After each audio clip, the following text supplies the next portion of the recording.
আসসালামু আলাইকুম প্রিয় জাতীয় বিশ্ববিদ্যালয় ভর্তি পরীক্ষার্থীরা, এই মুহূর্তে জাতীয় বিশ্ববিদ্যালয় ভর্তি পরীক্ষা যারা দিবে এরকম প্রত্যেকটা শিক্ষার্থী তার সিট প্ল্যানটা সংগ্রহ করতে পারবে। কারণ কি, বোর্ডের নির্দেশনা অনুযায়ী, জাতীয় বিশ্ববিদ্যালয় কর্তৃপক্ষের নির্দেশনা অনুযায়ী ভর্তি পরীক্ষার 3 দিন আগে একটা শিক্ষার্থী তার কেন্দ্রে গিয়ে সিট প্ল্যানটা সংগ্রহ করতে পারবে। অনেক শিক্ষার্থী আমাকে বলেওছে যে ভাইয়া, সিট প্ল্যান যদি আমি সংগ্রহ না করি, যেদিন পরীক্ষা হবে ওই দিন গিয়ে যদি সংগ্রহ করি, সেক্ষেত্রে কি কোনো প্রবলেম হবে? মাত্র 310 টাকায় যারা এখনো আমাদের জাতীয় বিশ্ববিদ্যালয় ভর্তি পরীক্ষার প্রস্তুতি কোর্সে যুক্ত হন, খুবই দ্রুত করো। কারণ কি, একটা মাত্র কোর্সে তুমি সকল সাবজেক্টের সাজেশন পাবে, সকল গ্রুপের পিডিএফ আকারে, প্রত্যেকটা সাবজেক্টের প্রত্যেকটা চ্যাপ্টার অ্যানালাইসিস করা আলাদা আলাদা চ্যাপ্টার ওয়াইজ এমসিকিউ পাবে পিডিএফ আকারে। বিগত বছরগুলোর জাতীয় বিশ্ববিদ্যালয় ভর্তি পরীক্ষায় যে প্রশ্নগুলো আসছিল সেই টোটাল প্রশ্নগুলোর প্রশ্ন ব্যাংক পাবে পিডিএফ আকারে। পড়াশোনা রুটিন, ভর্তি পরীক্ষার গাইডলাইন, সেই সাথে ভর্তি পরীক্ষা পর্যন্ত ফুল সাপোর্ট পাবে এই একটা মাত্র কোর্স। যারা এখনো কোর্সে যুক্ত হন, স্ক্রিনে যে নাম্বারটা দেখতে পাচ্ছ এই নাম্বারে 310 টাকা কোর্স ফি পাঠিয়ে এই নাম্বারে হোয়াটসঅ্যাপে আমাদেরকে জানাবে যে ভাই কোর্স ফি পাঠিয়েছি, সাথে সাথে তোমাকে গ্রুপে যুক্ত করে নিব। তখন থেকে তোমার ভর্তি পরীক্ষার প্রস্তুতি শুরু হয়ে যাবে।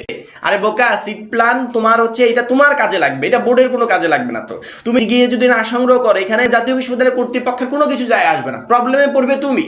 আমি সিট প্ল্যানের বিষয়টা মনে হয় তোমাদেরকে বোঝাতে পারিনি। সিট প্ল্যানটা হচ্ছে আমি পরীক্ষার হলে কোন বিল্ডিংয়ে বসবো, প্রথমত কোন কেন্দ্রে, কোন বিল্ডিংয়ে, কত নম্বর রুমে, কত নম্বর তলায়, এই বিষয়গুলো নিয়ে ওই সিট প্ল্যানে সব কিছু উল্লেখ থাকে এবং সেই সাথে ওইখানে আমার রোল নাম্বারও দেওয়া থাকবে। অর্থাৎ সিট প্ল্যানিং হচ্ছে পরীক্ষার কেন্দ্রে টোটালি আমার পথ নির্দেশক হিসেবে কাজ করবে। অর্থাৎ আমি কোথায় যাব, কোথায় বসবো, কোথায় পরীক্ষা দিব, এভরিথিং বলে দিবে। এখন তোমার যেদিন পরীক্ষা, ভর্তি পরীক্ষা, এখানে এক একটা মিনিট গুরুত্বপূর্ণ। 60 মিনিটে 100টা এমসিকিউ দাগাতে হবে, মাথায় আছে তো? যখনই 60 মিনিটে 100টা এমসিকিউ দাগাতে হবে, তখন এক একটা সেকেন্ড গুরুত্বপূর্ণ হয়ে যায়। এই ভর্তি পরীক্ষার দিন আমি গিয়ে আমার সিট প্ল্যানিং খুঁজবো, কয় নাম্বার বিল্ডিং এ আমার পরীক্ষা হবে। কারণ কি, এক একটা কেন্দ্রে অনেকগুলো বিল্ডিং থাকে। যেমন আমাদের রাজবাড়ী সরকারি কলেজের কথা বলি, এখানে এক একটা ডিপার্টমেন্টের জন্য আলাদা আলাদা বিল্ডিং। তাহলে যেখানে আলাদা আলাদা এক একটা ডিপার্টমেন্টের জন্য বিল্ডিং, এক একটা বিভাগের জন্য বিল্ডিং, আমার কোন বিভাগে পরীক্ষা হবে এটা আমার জানতে হবে না? কোন বিল্ডিংয়ে পরীক্ষা হবে জানতে হবে না? ওই বিভাগের কত নম্বর রুমে পরীক্ষা হবে জানতে হবে না? এখন যেদিন পরীক্ষা ওই দিন গিয়ে তুমি খোঁজাখুঁজি শুরু করে দিলে, পরীক্ষা শুরু হয়ে গেল অথচ তুমি তোমার রুমই খুঁজে পেলে না, তখন কি অবস্থা হবে?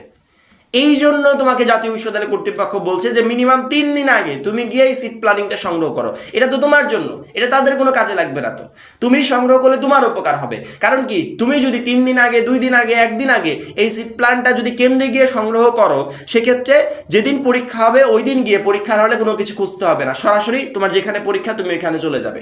আমার মনে হয় প্রত্যেকটা শিক্ষার্থীরই সিট প্ল্যান খুব দ্রুত গতিতে সংগ্রহ করা উচিত। এই মুহূর্তে প্রত্যেকে জাতীয় বিশ্ববিদ্যালয়ে ভর্তি পরীক্ষার জন্য শেষ প্রস্তুতি নিচ্ছ এবং শেষ প্রস্তুতি নেওয়ার জন্য ইতিমধ্যে প্রায় 1300+ মেম্বার আমাদের জাতীয় বিশ্ববিদ্যালয়ের ভর্তি পরীক্ষার প্রস্তুতি গ্রুপে যুক্ত হয়ে গেছে, যেখানে আমরা প্রত্যেকটা সাবজেক্টের প্রত্যেকটা চ্যাপ্টার ওয়াইজ তোমাদের টেক্সট বুক থেকে আলাদা আলাদা করে এমসিকিউ রেডি করে দিয়েছি। যেই এমসিকিউগুলো থেকে প্রিপারেশন নিলে ইনশাল্লাহ ভর্তি পরীক্ষায় তুমি সকল প্রশ্ন কমন পাবে। এই জন্য যারা এখনো যুক্ত হন, আমার মনে হয় খুবই দ্রুত যুক্ত হয়ে আমাদের সেই পিডিএফগুলো সংগ্রহ করা উচিত এবং ভর্তি পরীক্ষার জন্য বেস্ট একটা প্রিপারেশন নেওয়া উচিত। এবং প্রত্যেকটা শিক্ষার্থীকে বলি, তোমরা অবশ্যই তোমার কেন্দ্রে গিয়ে সিট প্ল্যানিংটা সংগ্রহ করবে। এমনটা না যে কেন্দ্র অনেক দূরে, প্রত্যেকের জেলায় পরীক্ষা হবে। তার মানে কি, তোমার কেন্দ্র তোমার জেলাতেই আছে, তোমার জেলাতে গিয়ে সুন্দর করে সিট প্ল্যানিংটা সংগ্রহ করে আসবে। আর যদি মনে হয় যে ওই যে কেন্দ্রে পরীক্ষা হবে ওইখানে আমার কোনো বড় ভাই পড়াশোনা করে বা আমাদের এলাকার কেউ পড়াশোনা করে, তাহলে তাকে একটু ফোন দিয়ে বলে দাও যে ভাইয়া আমার সিট প্ল্যানিংটা একটু আমাকে জেনে দেন, যাতে পরীক্ষার দিন কোনো ধরনের ঝামেলা না হয়, আমি সবার আগে গিয়ে আমার সিটে বসতে পারি। সিট প্ল্যানিংটা তোমাদের জন্য, এটা সংগ্রহ করার দায়িত্ব তোমার। তুমি সংগ্রহ না করলে বোর্ডের কোনো ক্ষতি হবে না, বরঞ্চ উল্টে তোমার ঝামেলা হবে, অর্থাৎ পরীক্ষার দিন ঝামেলায় পড়তে হবে। এই জন্য আমার মনে হয় প্রত্যেকটা শিক্ষার্থীরই সময়ের ভিতর সিট প্ল্যানিংটা সংগ্রহ করে জেনে রাখা উচিত যে তোমার কোথায় পরীক্ষা হবে, তোমাকে কোথায় বসতে হবে। আশা করি প্রত্যেকটা শিক্ষার্থীকে বোঝাতে পেরেছি। এখন এই পর্যন্তই। পরবর্তী ভিডিওর জন্য অবশ্যই চ্যানেলটাকে সাবস্ক্রাইব করে রাখবে। সবাই ভালো থাকবে, সুস্থ থাকবে। আল্লাহ হাফেজ।